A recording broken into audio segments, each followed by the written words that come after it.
Baik, Assalamualaikum warahmatullahi wabarakatuh. Shalom, Om Swastiastu, Namo Buddhaya, salam kebajikan dan salam sejahtera untuk kita semua. Sebelumnya izinkan saya untuk memperkenalkan diri. Perkenalkan, nama saya Masita Marasa Besi. Saya dari kelas Hukum Tata Negara Darurat B, yang mana pada video kali ini adalah pemenuhan dalam ujian tugas akhir saya mata kuliah Hukum Tata Negara Darurat, di mana dalam video kali ini saya akan menyampaikan pendapat hukum saya mengenai keputusan Presiden nomor 11 tahun 2020 dalam perspektif hukum tata negara darurat. Baik, pertama yang akan kita bahas adalah konteks dari Kepres tersebut dan pengantar teori hukum tata negara darurat menurut pendapat saya. Jadi memang keputusan Presiden nomor 11 tahun 2020 merupakan respon hukum yang dikeluarkan oleh Presiden Republik Indonesia pada tanggal 31 Maret tahun 2020. Yang mana dalam Kepres tersebut untuk menetapkan status kedaruratan kesehatan masyarakat akibat kondisi wabah penyakit yaitu COVID-19 pada saat itu. Dalam pandangan hukum tata negara, tentu Kepres ini menjadi representasi dari praktik hukum tata negara dalam keadaan darurat. Meskipun tidak secara eksplisit menyatakan bahwa negara sedang dalam keadaan darurat konstitusional, sebagaimana yang disebutkan dalam pasal 12 Undang-Undang Dasar 1945, hukum tata negara darurat ini merupakan konsep yang memungkinkan sebuah negara untuk mengambil langkah-langkah luar biasanya dan menyimpang dari hukum normal pada umumnya, yang mana tentu bertujuan untuk menyelamatkan rakyat dan juga kedaulatan negara dari ancaman yang tidak bisa ditangani dengan cara biasa. Dalam teori ini, tentu tindakan pemerintah harus tetap memiliki landasan hukum, kemudian juga tujuan yang sah, kemudian proporsional, dan tentu terbatas secara waktu, serta dilakukan dalam semangat untuk melindungi warga negara, bukan untuk memperluas kekuasaan tanpa batas. Kemudian oleh sebab itu penting untuk kita menganalisis bagaimana Kepres 11 tahun 2020 berdiri dalam kerangka hukum darurat yang demokrasi dan juga konstitusional. Nah, perlu kita ketahui juga sebenarnya apa sih urgensi Kepres dan juga dasar hukumnya seperti itu. Kepres nomor 11 tahun 2020 tersebut didasarkan pada Undang-Undang nomor 6 tahun 2018 tentang kekarantinaan kesehatan, khususnya pada pasal 10 yang mengatur kewenangan Presiden untuk menetapkan kondisi kedaruratan kesehatan masyarakat itu sendiri. Dalam kondisi tersebut, negara diberi kewenangan untuk membatasi aktivitas sosial, kemudian mobilitas penduduknya, dan juga menetapkan kebijakan luar biasa demi untuk memutus mata rantai penyebaran penyakit menular COVID-19 pada saat itu. Di sisi lain, penetapan ini juga harus diikuti oleh mekanisme hukum administratif dan juga konstitusional yang memastikan bahwasannya keputusan Presiden tersebut tidaklah melanggar hak-hak manusia itu sendiri, hak-hak yang lahir manusia itu sendiri, yaitu hak asasi manusia. Dan juga prinsip negara kita adalah prinsip negara hukum. Sehingga ketika Kepres ini dikeluarkan, Indonesia belum pernah menghadapi kedaruratan kesehatan dalam skala nasional. Nah, penetapan status darurat tersebutlah merupakan langkah hukum yang membuka jalan bagi pelaksanaan PSBB, pembatasan sosial berskala besar, kemudian juga ada pembatasan ekonominya karena ada pembatasan aktivitas, serta realokasi anggaran-anggaran nasional yang diperuntukkan untuk menanggulangi bencana tersebut. Nah, kemudian yang ketiga, kita akan membahas bagaimana penerapan prinsip negara dalam kondisi darurat tersebut seperti itu. Negara hukum mensyaratkan bahwasannya setiap tindakan pemerintah itu harus memiliki dasar hukum yang sah atau yang biasa kita sebut dengan principle of legality. Nah, dalam konteks Kepres 11 tahun 2020, negara memang memiliki legitimasi hukum untuk bertindak. Tetapi pelaksanaan kebijakan yang sangat luas seperti yang namanya pembatasan sosial, kemudian juga penutupan tempat ibadah, dan juga pengendalian anggaran-anggaran publik perlu disertai dengan akuntabilitas, kemudian juga pengawasan dan juga partisipasi publik di dalamnya. Namun dalam praktiknya yang kita temukan banyak kritik yang muncul, misalnya terkait dengan realokasi dana tanpa pengawasan DPR secara menyeluruh melalui Perpu nomor 1 tahun 2020 yang kemudian disahkan menjadi Undang-Undang nomor 2 tahun 2020. Kemudian pemerintah memang bertindak cepat, tetapi perlu dicatat bahwa kecepatan dalam keadaan darurat tersebut tidak boleh menggantikan prinsip transparansi dan juga supremasi hukum di dalamnya.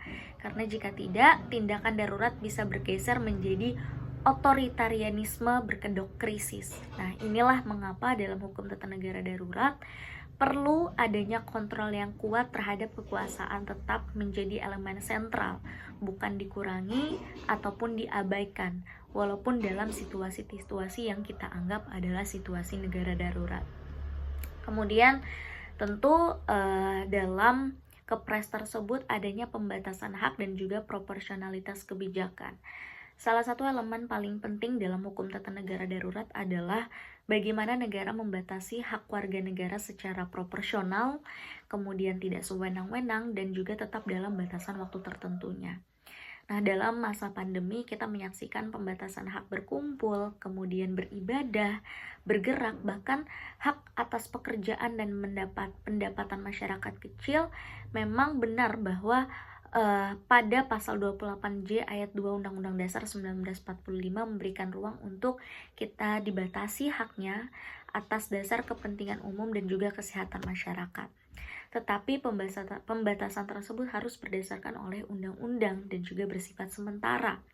Sayangnya yang kita temukan pelaksanaan di lapangan seringkali tidak konsisten dan kurang memperhatikan keadilan sosial. Contoh konkretnya bisa kita lihat adalah penegakan protokol kesehatan yang masih tebang pilih, serta bantuan sosial yang tidak merata. Hal inilah yang mencerminkan bahwasannya proporsionalitas itu harus sepenuhnya dijaga dan hak-hak dasar warga negara dalam banyak kasus menjadi korban dari pendekatan kekuasaan yang terlalu represif. Kemudian juga absennya penetapan keadaan darurat konstitusional secara formal. Nah, menariknya dalam Kepres 11 tahun 2020 tidak menetapkan negara dalam keadaan darurat konstitusional sebagaimana dimaksud dalam pasal 12 Undang-Undang Dasar 1945 yang memungkinkan presiden menetapkan keadaan bahaya. Justru yang digunakan itu adalah jalur kedaruratan kesehatan sektoral berdasarkan undang-undang khusus. Ini menunjukkan bahwa pemerintah memilih jalur darurat administratif bukan darurat konstitusional. Mungkin hal itulah untuk menghindari konsekuensi hukum dan juga politik yang jauh lebih besar nantinya.